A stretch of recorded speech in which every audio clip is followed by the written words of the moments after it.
ছোটো মেয়ে স্কুলের পথে রওনা হলো, আমিও ওর পিছ পিছ দোকানে চলে গেলাম, গিয়ে কম্প্যাক্ট আর সার্ফ কিনে নিয়ে চলে এলাম। ঘরে এসে দেখি বিছানার বেহাল অবস্থা, বালিশের ওয়ার, বিছানার চাদর সব কিছু চেঞ্জ করে নিলাম, ওগুলো কাচা ধোয়া করব। আর বালিশগুলো সব রোদ্দুরে দিলাম। কাচা ধোয়া করব বলে একে একে বালতিতে সব সার্ফ দিয়ে বুড়িয়ে রাখলাম, যখন জল আসবে তখন সব কাচা ধোয়া করে আমি মিলে দেব।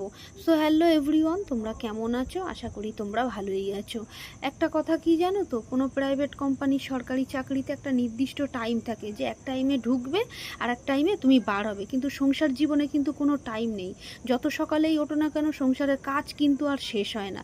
এরই মধ্যে দেখো জল চলে এসে সব কাচা ধোয়া করে নিয়ে আমি সব বালতিতে রেখে দিচ্ছি। গাছে দেখলাম কি সুন্দর আম একদম হয়েছে, যত দিন যাচ্ছে আমগুলো দেখছি যে বড় হচ্ছে, বেশ ভালো লাগছে দেখতে।